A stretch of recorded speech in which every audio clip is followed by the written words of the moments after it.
तो एक क्वेश्चन तो हम कंपाउंड टेस्ट का कवर करेंगे और फिर आगे की बात करेंगे। आज के सेशन में मुझे कुछ आपके लिए मैथ्स को आसान करने की कुछ टिप्स भी देनी है और बेस को कैसे मजबूत करें इस पर भी मुझे आपसे बात करनी है। ठीक है, तो चलिए, एक क्वेश्चन आपकी स्क्रीन पर है, आप बताइए क्वेश्चन का आंसर क्या होगा। किसी राशि पर 2 वर्ष के लिए 5% वार्षिक ब्याज की दर से लिया गया साधारण ब्याज 500 रुपए है। समान अवधि और समान ब्याज की दर से चक्रवृद्धि ब्याज ज्ञात करें। चलिए बताइए क्वेश्चन का आंसर क्या होगा।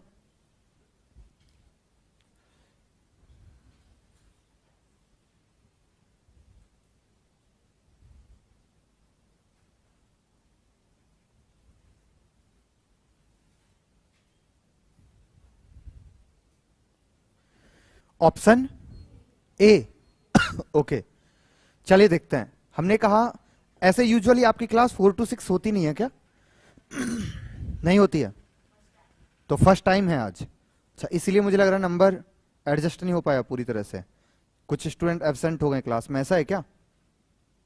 नहीं, ये क्लास 4 to 7 होगी, 4 to 6 भी नहीं, 4 to 7 होगी।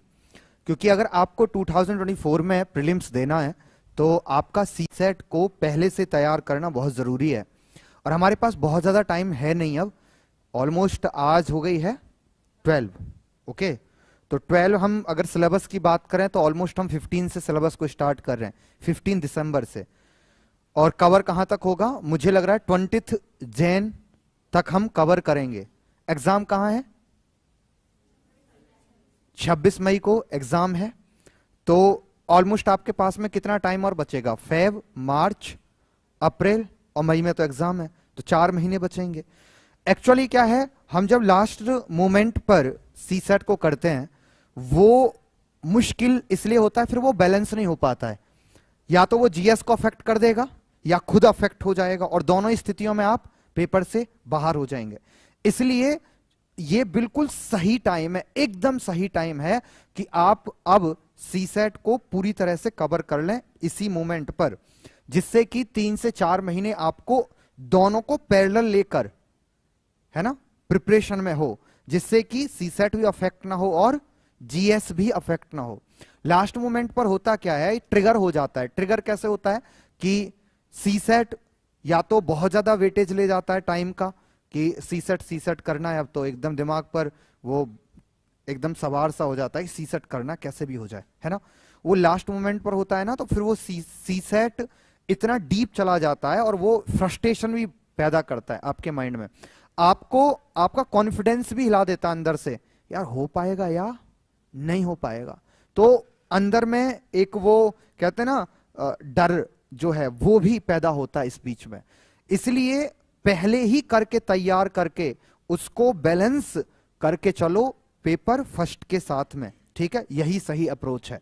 तो चलिए इस क्वेश्चन पर बात कर लेते हैं। इस क्वेश्चन का आंसर क्या होगा? किसी राशि पर 2 वर्ष के लिए 5% वार्षिक ब्याज की दर से लिया गया साधारण ब्याज 500 रुपए है। समान अवधि तथा ब्याज की दर से चक्रवृद्धि ब्याज ज्ञात करें, यह है क्वेश्चन। अब आप बताइए 2 वर्ष के लिए, अगर 2 वर्ष की बात करें तो 2 वर्ष का टेबल ऐसे होता है ना, मैकेनिज्म ये है। और 2 वर्ष की अगर हम बात करें तो 2 वर्षों में जो साधारण ब्याज आया है वो कितना आया है? 500 रुपए। और 500 का आधा कितना होगा? 250। आपको पता है ना, साधारण ब्याज जो होता है वो प्रत्येक टाइम पीरियड के लिए क्या होता है? इक्वल होता है। इसलिए यहां का कितना आएगा? 250। और यहां पर भी कितना आएगा? 250 ही आएगा, ठीक है। अब इस 250 पर भी क्या लगेगा? 5% लगेगा, है ना, यस और नो? तो आप बताना इस 250 का 5%, 10% का वैल्यू कितना होगा? 25। 10% का वैल्यू 25 और इसका आधा कितना हो जाएगा? 12.5। तो आप बताना 5% का वैल्यू 12.5 हो जाएगा।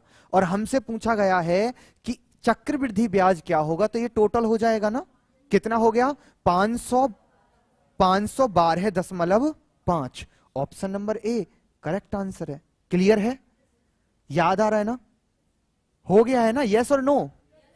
चलिए इसको नोट कीजिए, फिर आगे बात करते हैं।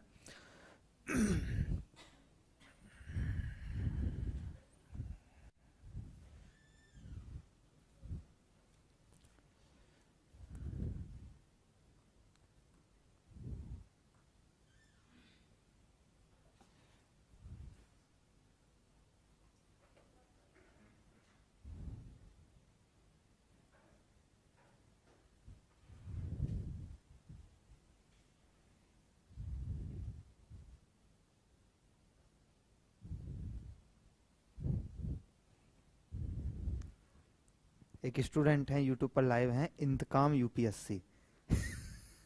क्या हुआ भाई, ठुकरा के मेरा प्यार वाला है क्या? चलिए, हम लोग लास्ट टाइम जो कर रहे थे वो हम लोगों ने कहा कि कुछ क्वेश्चंस ऐसे हैं जिनको बिना किसी अप्रोच के, बिना किसी कॉन्सेप्ट के सॉल्व किया जा सकता है। मैं 2 दिन ना और आपसे इस एंगल पर डिस्कशन करूंगा जहां पर हम किसी भी कंसेप्ट से हमारा कोई लेना देना नहीं होगा, सिर्फ और सिर्फ हम बात करेंगे कि इसको सिर्फ और सिर्फ सोच कर लॉजिकल वे में कैसे सॉल्व कर सकते हैं। इसके साथ साथ पहले हाफ में मैं ये बात करूंगा आपसे, पहले घंटे में, और जो सेकंड आवर होगा उसमें हम बात करेंगे कि स्पीड को थोड़ा एनहेंस कैसे कर लें। ठीक है, तो दोनों पर मैं बात करने वाला हूं। चलिए, 2 लाइन है आपके लिए, एक बार पढ़ लीजिए फिर हम बात करते हैं। नन्ही सी चींटी जब दाना लेकर चलती है, चढ़ती है दीवारों पर 100 बार फिसलती है। मन का विश्वास रगों में साहस भरता है, चढ़कर गिरना गिरकर चढ़ना न खड़ता है। आखिर उसकी मेहनत बेकार नहीं होती और कोशिश करने वालों की कभी हार नहीं होती। तो भाई ये जो चींटी दाना लेकर चल रही है ना, उसमें चींटी आप ही हो, और ये दाना क्या है? यूपीएससी का संकल्प। ठीक है, ये जो आपने संकल्प लिया है ना, ये आपका संकल्प कि हम कुछ अच्छा करेंगे, कुछ अच्छा करेंगे। तो इसमें क्या होगा, हर एक सप्ताह के बाद ना आपको ऐसा लगेगा कि यार कुछ डिमोटिवेशन सा लगता है ना, थोड़ा परेशान हो जाते हैं। तो वो जो लाइन है ना, वो बड़ी अच्छी कह रही है कि वो 100 बार चढ़ेगी दीवार पर और 100 बार ही फिसलेगी, है ना, लेकिन एंड तक जमे रहना है और लास्ट तक जो जाएगा वो सफल हो जाएगा, है ना। तो बीच में जो फ्रस्ट्रेशन आएगा ना, वो स्वाभाविक है, वो इस गेम का पार्ट है। वो नहीं आ रहा है तो प्रॉब्लम है, इस बात को ध्यान रखिएगा। अगर किसी को बीच बीच में फ्रस्ट्रेशन नहीं आ रहा है ना, वो भी प्रॉब्लम है, क्योंकि वहां पर क्या है, फिर वो सेल्फ एनालिसिस में नहीं चल रहा है। तो बीच में फ्रस्ट्रेशन थोड़ा बहुत आ रहा है ना, तो उसको आने दो, वो नेचुरल है एकदम।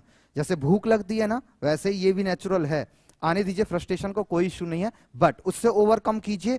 नई सुबह फिर से आपके माइंड को पॉजिटिव बनाती है, फिर से लग जाइए, जुट जाइए, पूरी तरह से नेगेटिव मत होने देना। चलिए, एक बार फिर से मैं आपके सामने एक क्वेश्चन लेकर आया हूं, और ये क्वेश्चन आप देखेंगे, ये क्वेश्चन 2017 का ही है, आई थिंक, सॉरी 2023 का ही है। एक बार आप लोग देख लीजिए, फिर हम बात करते हैं।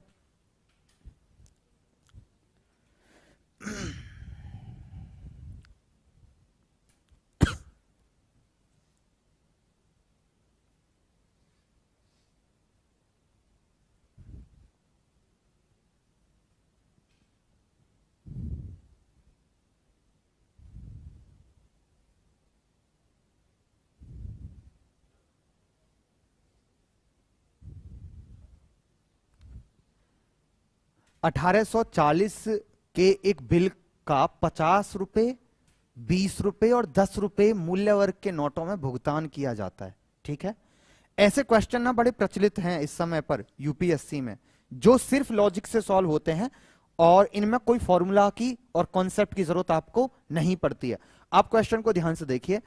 1840 के एक बिल में, ठीक है, 50 रुपए, 20 रुपए और 10 रुपए के मूल्य वर्ग के नोटों में भुगतान किया जाता है। कुल मिलाकर 50 नोट काम में आए। ठीक है, 50 note, 50 notes in all are used, consider the following statement. अब ये पूछता है, नीचे का जो पार्ट है वो नहीं है इसमें ये पूछा जा रहा है कि इनमें से कौन कौन सा सही है। ये जो स्टेटमेंट लिखे हुए हैं, इनमें से कौन कौन सा स्टेटमेंट सही है। आप थोड़ा सा विचार कीजिए और फिर देखते हैं कि आप क्या सोचते हैं। 50 रुपए के 25 नोट आए हैं काम में, और शेष भुगतान 20 वाले और 10 रुपए वाले नोटों से किया गया है। क्या ऐसा करने से आप 1840 का बिल पे कर पाओगे? इसको देखिए, जरा सोच कर देखिए।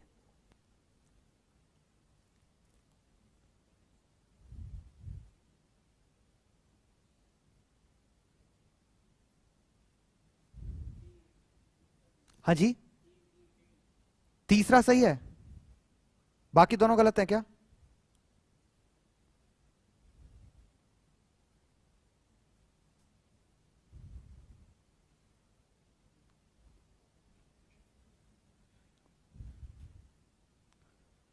थोड़ा सा ना माइंड को एक्सलेट करना धीरे धीरे स्टार्ट कीजिए, आपको समझ में आने लगेगा चीजें कैसे हैं। हाँ जी बताइए, क्या होगा क्वेश्चन का आंसर, क्या होगा? What is the correct answer for the question?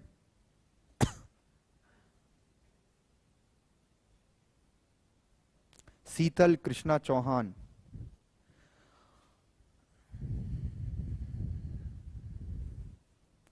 एक बात देखना, तो इसने तो कह दिया 1840 का बिल पे करना है, ठीक है।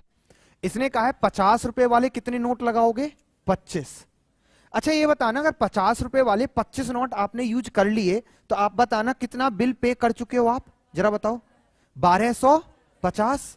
आप ये बताना 50 के 25 तो 1250 आपने पे कर दिया। अब ये बताना कितना बिल और बाकी है, कितना और सेटल करना है। 1840 में से 1250 माइनस कर दो, तो आप बताना कितना? 590। इसका मतलब जो रिमेनिंग सेट करना है वो कितना है? 590। अब एक बात बताइए, तुम्हें नोट कौन कौन से यूज करने हैं? अब 20 और 10 का। आप ये बताना, अगर मैं 20 के नोट, टोटल नोट कितने यूज करने हैं? 50। तो अब मेरे पास में नोट कितने बचे? 25। बोलो यस और नो। 25 नोट और यूज कर सकता हूं। और मेरे पास में नोट किस किस टाइप के हैं? 20 के और 10 के। अब मुझे नहीं पता इसमें कितने नोट 20 के कितने नोट 10 के, लेकिन मुझे एक बात पता है कि अगर मेरे पास में बचे हुए सारे नोट, अगर मैं 25 नोट 20 के भी ले लूं ना, तब भी मेरे पास में कितना अमाउंट इकट्ठा होगा? 25 दूनी 50, कितना?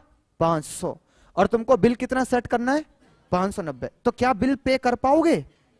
बोलो नहीं कर पाओगे। देखो यही है, बस लॉजिकल है और कुछ नहीं है, इसमें कोई फॉर्मूला नहीं है, कुछ नहीं है, बस हम सोच रहे हैं और वो हो रहा है।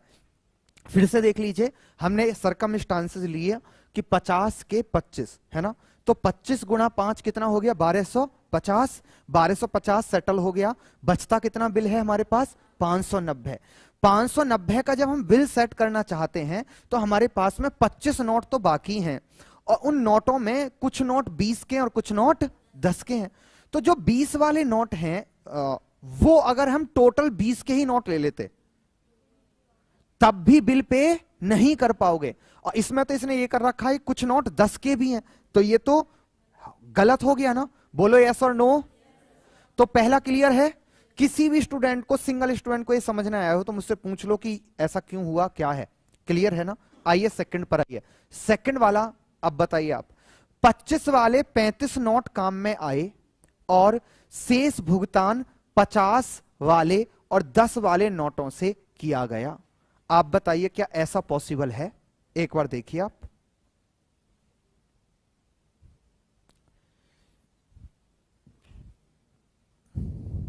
जी बिल्कुल, रश्मि सिन्हा बिल्कुल सही बोल रहे हैं आप।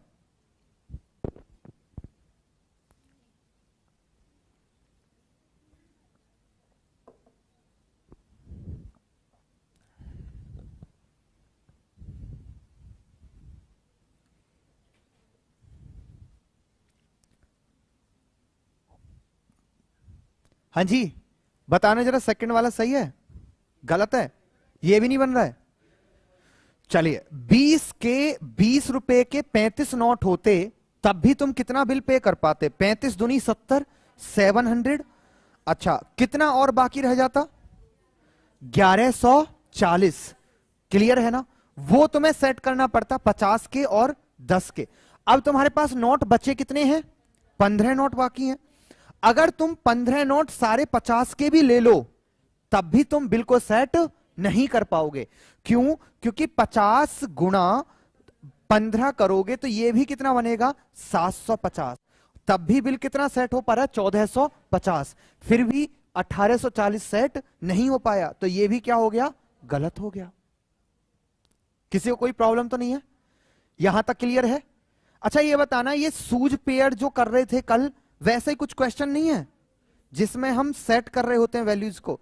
एक्चुअली लॉजिक एक ही होता है, लॉजिकल क्वेश्चन का एक लॉजिक होता है, उसी पर वो पूरा का पूरा क्वेश्चन खत्म होता है। तो हमें ना वो, ये कोई फॉर्मूला नहीं होगा, मैं कोई फॉर्मूला नहीं बता सकता कि ये क्वेश्चन ऐसे सॉल्व होते हैं, नहीं, ये सिर्फ माइंड का एक अप्रोच है। ठीक है, आपको सुनकर हंसी आएगी, ये कुछ ऐसे क्वेश्चन है, मैं आपको बताता हूं। मैं आपको बता देना चाहता हूं, मैं मेरठ के आसपास से बिलोंग करता हूं, ठीक है। तो मैं अपने घर गया हुआ था, तो एक ताऊजी ने मुझे बुला लिया, पड़ोस में एक ताऊजी रहते हैं, उन्होंने मुझे बुला लिया, बोले हाँ, करीब 4-5 साल पुरानी बात है, अब तो वो गुजर गए। तो उन्होंने कहा कि इधर आओ, मैंने सुना है तुम यूपीएससी पढ़ाते हो, आईएएस वाईएएस पढ़ाते हो। मैं बोला हाँ, हमारे एक प्रश्न का जवाब दोगे। मैं सोच तो रहा था कि मना कर दूं, लेकिन मैं बोला सोचेंगे कि, मेरा चलो बताओ। तो बोले कि ये बताओ ये क्या है।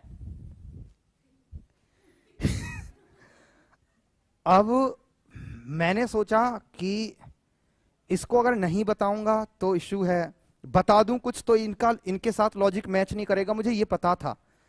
तो मैंने फिर भी कोशिश की, मैं बोला ऐसा है कि ये ना वेव है। वेव, बोले नहीं गलत है। मैं बोला कि करंट के बारे में तो नहीं कह रहे हैं आप, जो ऑल्टरनेटिव करंट होता है एसी डीसी, उसका तो नहीं है ना। हाँ, तो बोले नहीं नहीं नहीं, इतना दूर नहीं है। मैंने कुछ और भी बोला, बोले नहीं। मैं बोला आप ही बता दो, मैं नहीं बता पाऊंगा। तो देखो, नहीं, उनका लॉजिक देखो, मैं लॉजिक बताता हूं उनका। उन्होंने कहा कि तुमने कभी गाड़ी में बैल को जुड़े हुए देखा है। मैं बोला हाँ, कि अगर उसको टॉयलेट करना हो और उसको चला दिया जाए तो जब वो रेखा बनती है ना, वो है ये। उन्होंने कहा कि उसको, है ना, यूरिनेट करना हो तो वो उसको जोड़ दिया जाए और उसको चला दिया जाए तो वो है ये। मैं इससे आपको ये सिद्ध करना चाहता हूं कि लॉजिक कुछ भी हो सकता है, वो सही होना चाहिए, ठीक है। मैंने ताऊजी को नमस्कार किया, ऐसे ऐसे नहीं, ऐसे किया, ऐसे। मैं बोला धन्य हो, आप जैसे लोग कभी कभी अवतार लेते हैं धरती पे। मैं बोला मैं आपके प्रश्न का जवाब नहीं दे पाया, मैं माफी चाहता हूं। तो लॉजिक ना कुछ ऐसे ही होते हैं, वो ना वो ऐसे ही होते हैं कि वो ना सेट करने पड़ते हैं, और वो उस जिसने उसको बनाया है क्वेश्चन ने, उससे मैच करते हैं। रीजनिंग भी ना पूरा लॉजिकल है, और रीजनिंग में भी पता है क्या होता है, रीजनिंग में भी एक पोर्शन है जहां पर हम बात करते हैं, जैसे एक फिगर बना दिया, ठीक है, एक ट्राइंगल बना दिया, उसके टॉपेज पर ना 3 वो लिख दिए, नंबर्स लिख दिए, और उनमें से कहता है फिर बीच में नंबर क्या आएगा, है ना। वो लॉजिक ही होता है, अगर पकड़ गए तो पकड़ गए, और नहीं पकड़ पाए तो नहीं पकड़ पाए। उसमें कोई ऐसा नहीं है कि नियम कानून नहीं है कि ऐसे ही पिक करना है क्वेश्चन को, ऐसा कुछ भी नहीं है। ऐसे ये भी क्वेश्चन बिल्कुल वैसे ही होते हैं, इनमें कोई कुछ नहीं है कि कहां से और है, कहां से छोर है, कहां से ये शुरू होता है, कुछ भी नहीं है। ये क्या है, जर्नल थॉट है, ये लॉजिकल माइंड है, ठीक है। यूपीएससी ऐसे क्वेश्चन तो नहीं पूछा जैसे ताऊ जी ने मेरे साथ किया, बाकी हाँ लॉजिक कुछ भी हो सकता है, मैं ये कह रहा हूं आपको। तो आपके माइंड को ओपन होना पड़ेगा, आपको तैयार होना पड़ेगा। यूपीएससी ऐसे ही 7-8 क्वेश्चन हर बार पूछ रहा है, ठीक है। तो आइए थर्ड वाले पर आइए, थर्ड वाला बताना क्या होगा। ये सही है या गलत है, देख लो एक बार फिर से। गलत है, ठीक है। 10 रुपए वाले 20 नोट काम में आए तो कितना हो गए, 10 गुणा 20 200। अब कितने नोट बचे तुम्हारे पास, 30 नोट बचे हुए हैं।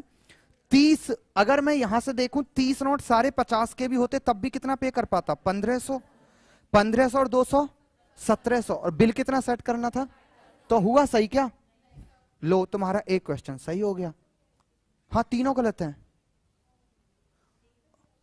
आंसर ऑप्शन में रहता है, ऑप्शन ए में था 1 and 2 करेक्ट, ठीक है।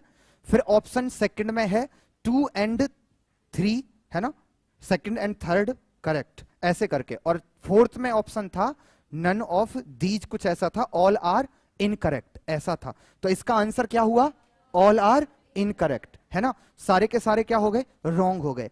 तो मैं आपका माइंड जो है स्टार्टिंग में ऐसे ही क्वेश्चन की तरफ ले जाना चाहता हूं कि इनमें कुछ भी हो सकता है, कुछ भी मतलब कुछ भी।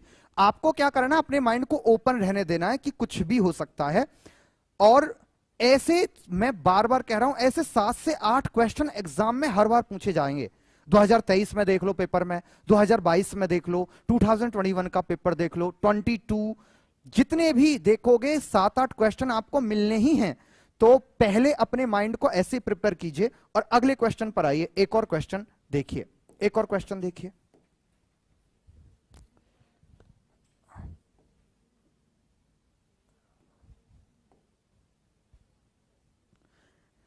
लैंग्वेज का ध्यान रखा करो, बस लॉजिकल क्वेश्चन जो होता है ना उसकी लैंग्वेज बहुत मायने रखती है, उसमें एक गलती पूरे क्वेश्चन को बदल देगी।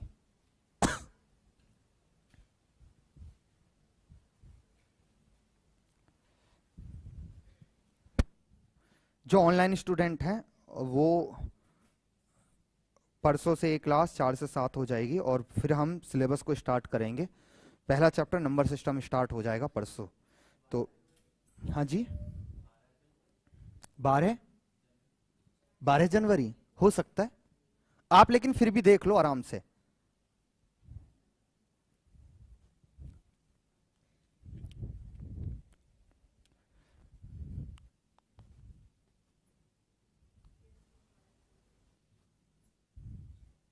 अंशिका शर्मा 4 से 7 हो जाएगी क्लास बच्चे, और वो क्लास 1 महीने ऐसे ही चलेगी। आप सभी का सी सेट कवर करना है उसी बीच में।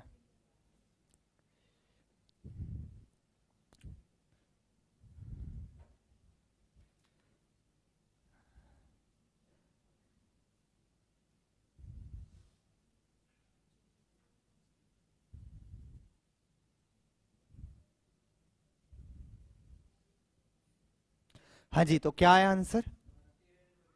12 या 13? 13। अब देखना ये जो क्वेश्चन है ना, जब आप इस क्वेश्चन को पढ़ते हैं कि सीता और गीता क्रम से प्रत्येक 2 दिनों और प्रत्येक 3 दिनों के अंतराल पर तैराकी के लिए जाते हैं, ठीक है। जो स्टूडेंट पहली बार क्वेश्चन को पढ़ता है, ध्यान से समझना, वो क्या करता है, उसने एलसीएम एचसीएफ भी पढ़ा होता है, और अगर किसी ने एलसीएम एचसीएफ पढ़ा होगा तो उसको पता होगा ऐसा क्वेश्चन वहां भी होता है जहां पर वैल्यू को मैच किया जाता है एलसीएम के थ्रू। जैसे इसने बोला 2 दिन और 3 दिन के अंतराल पर, है ना, तो वहां भी क्वेश्चन रहता है 2 तिया 6, एलसीएम ले लिया 6 और उसको वो कर देते हैं। लेकिन ये ना एलसीएम का क्वेश्चन नहीं है, इसलिए मैं आपसे कह रहा हूं लॉजिकल क्वेश्चन अलग होते हैं, उनमें कोई फॉर्मूला यूज नहीं होता है और कोई कॉन्सेप्ट भी यूज नहीं होता है। तो बहुत ध्यान से देखिए कैसे चलेगा क्वेश्चन। देखना, तो सीता और गीता 2 दिन और 3 दिन के अंतराल पे जाएंगी। दोनों ने स्टार्ट कहां से किया? 1 जनवरी से, ठीक है। अब आप बताना, मैं अगर सीता की बात करूं तो सीता अगला कब जाएगी? 2 दिन का गैप होने का मतलब है 2nd नहीं जाएगी और 3rd नहीं जाएगी। लेकिन स्टूडेंट यहां भी गलती करते हैं, वो 2nd के बाद में सीधा भेज देते हैं 3rd पे। वो कहते हैं कि 2 दिन हो गया, लेकिन गैप होने का मतलब है 2 दिन एब्सेंट होना। इसका मतलब 2nd नहीं जाएगी और 3rd नहीं जाएगी। अब कहां जाएगी? ये 4th पे, ठीक है। 4th जैन गई सीता। फिर 5th और 6th नहीं जाएगी, अब जाएगी 7th पे। फिर कब जाएगी?